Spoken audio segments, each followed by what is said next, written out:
మా ప్రభువైన యేసుక్రీస్తు నామమున మీ అందరికీ శుభవందనాలండి. ఈరోజు దేవుని వాగ్దానం కీర్తన గ్రంథం 124 అధ్యాయము 8వ వచనము. భూమి ఆకాశం సృజించిన యెహోవా నామము వల్లనే మనకు సహాయం కలుగుచున్నది అని వాగ్దానం ఇచ్చిన పరిశుద్ధాత్ముడు అర్ధరాత్రులు లేచి ప్రార్థన చేసి ధరించి వల్ల ప్రార్థన చేసి దేవుడిని బట్టి దేవుడు వాగ్దానం ఇచ్చి వెంటనే చూడండి అక్కడ అవునండి. మనం ఉదయకాల సాయంత్రకాలం అర్ధరాత్రులు లేచి ప్రార్థన చేస్తున్నాం, వాటి స్తుతియాగం చేస్తున్నాం, బైబిల్ దేవుని కృపలో పూర్తి రాస్తానండి. ఉపవాస ప్రార్థన చేస్తున్నాం, ఇంకా ఈ విధంగా చేస్తున్నాం కాబట్టి ఆయన వల్ల మనకు సహాయం కలుగజేస్తారని దేవుడు మాట్లాడుతున్నారు అనమాట. ఇక్కడ దేవుడు ఈ భూమి ఆకాశం సృజించిన వాడు అనమాట. దీనికి రిలేటెడ్ వాక్యాలు చూస్తే మరి కీర్తన గ్రంథం 121వ అధ్యాయంలో 1-2 వచనం చూస్తే, కొండలు తట్టి నా కన్నులు ఇచ్చున్నాను, నాకు సహాయం ఎక్కడి నుండి వచ్చును, యెహోవా వల్లనే నాకు సహాయం కలుగును, ఆయన భూమి ఆకాశం సృజించిన వాడు అని చెప్పేసి కీర్తనకారు మాట్లాడుతున్నారు. మనం కూడా అలాగే మరి ఆయన వల్లే సహాయం కలుగుతుంది కాబట్టి మనం కూడా ఆయన మొరపెట్టుకోవాలి, ఆయన వేడుకోవాలి. ఆయన వేడుకుంటే తప్పకుండా ఆయన వల్ల మనకు సహాయం కలుగుతుంది అనమాట.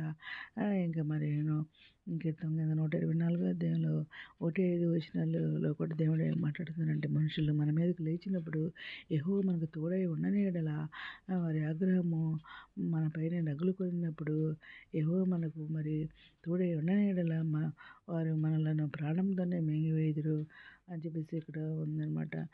ఇంకా జలములు మనలను ముంచివేసి ఉండను, ప్రవాహముల మనం ప్రాణముల మీదుగా పొర్లి పారియుండును, ప్రవాహములై ఘోషించే జలములు మన ప్రాణముల మీదుగా పొర్లి పారియుండును అని ఇశ్రాయేలు అందురుగాక అని అంటున్నారండి ఇక్కడ. అవునండి, మనుషులు మన మీదకి లేచినప్పుడు వారి ఆగ్రహం ఎలా ఉంటుందంటే, మనకి దేవుడు మరి మనకు తోడై ఉండకపోతే వాళ్ళ కోపం ఎలా ఉంటుందంటే, మనల్ని జలములలో ముంచి వేసేటట్లుగా ఉంటుందంట. మన ప్రాణాల మీదుగా అది పొర్లి పారేటట్లుగా ఉంటుందంట.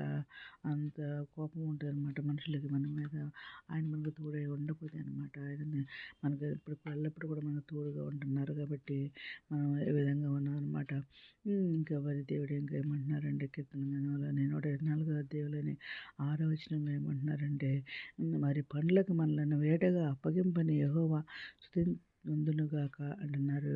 అవునండి, వారి పండ్లకు మనం వేడగా అప్పగింపకుండా దేవుడే మనల్ని కాపాడుతున్నారు కాబట్టి దేవునికి మనం కృతజ్ఞతలు చెల్లించాలని చెప్పేసి కూడా దేవుడు మాట్లాడుతున్నారు అనమాట. అట్లా ఉంటున్నారు కోపం అనమాట. దేవుడు మనకు తోడై ఉండకపోతే మనల్ని వాళ్ళ పనులతో చీల్చేసేదట అంత కోపం ఉంటుంది అనమాట మన మీద, నరులకు అనమాట. నరులు శాపం అంతా ఇదనమాట. అందుకే దేవుడు మనకి ఇప్పటికీ తోడుగా ఉంటారు కాబట్టి మనం ఈ విధంగా జీవిస్తుంది అనమాట. ఈనాటికి ఏ విధంగా సజీవులకు ఉన్నాం అంటే అంత దేవుని కృప వల్ల మనం ఈ విధంగా ఉన్నాం అనమాట. అయితే ఇక్కడ ఇంకా మత్తయి సువార్త 1వ అధ్యాయంలో 27వ వచనంలో దేవుడు ఇంకేం మాట్లాడుతున్నారంటే, ఆమె ఒక అది కుమారుని కనును, తన ప్రజలను వారి పాపము నుండి ఆయనే రక్షించను కనుక ఆయనకు యేసు అని పేరు పెట్టుదురను. అవునండి, మన కొరకే దేవుడు జన్మించారు ఈ లోకంలో. ఆయనకు యేసు అని పేరు పెట్టారనమాట. మన పాపం నుండి ఆయన రక్షించే దేవుడు అనమాట, మనల్ని కాపాడే దేవుడు అనమాట. ఆయన మన కొరకు ప్రాణవంత పెట్టి త్యాగం చేసిన దేవుడు మన దేవుడు అనమాట. ఆయన మనకు తోడై ఉన్నాడు అనమాట. ఈనాటికి ఉన్నాడు కాబట్టి మనం ఈ విధంగా సజీవ లెక్కలో ఉన్నామన్నమాట. లేకపోతే మనుషులు మనల్ని ఎప్పుడో చీల్చివేసేవారు అని చెప్పేసి వాళ్ళ కోపం అంత ఇదిగా ఉంటుందని చెప్పేసి, దేవుని వల్లే మనకు సహాయం కలుగుద్ది, భూమికి సృష్టించిన దేవుని వల్లే మనకు సహాయం కలుగుద్దని ఏదైనా వాక్యం మాట్లాడుతున్నారండి దేవుడు. ఏదైనా వాక్యం మన అందరి చేతులు నెరవేరని కోరుకుంటూ ఈరోజు మనం ప్రార్థన చేసుకుందాం. మహోన్నత సశక్తిమంతుడా ఘనమైన నామమునకు వేలాది స్తుతులు.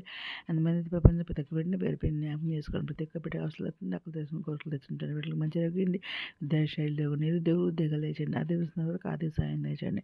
అనారోగ్యాన్ని స్వస్థపరచండి. వేలంత వరకు ఓదార్చిన కుగిన వారు లేకపోతే రక్షణ తెచ్చండి. యువనస్తులు బలపరిచిన మన కాలం మీ కాడు బయట కృప చెప్పండి. మీ తరకు రానే మీరు క్షణిక మీద సత్తుపంట కృప చెప్పండి. అయితే బాగా తెచ్చమని మా ప్రభు పిలుచుని యేసుక్రీస్తు పరిశుద్ధమైన నామమున అడిగి పెట్టుకొని ప్రార్థిస్తామని తండ్రి.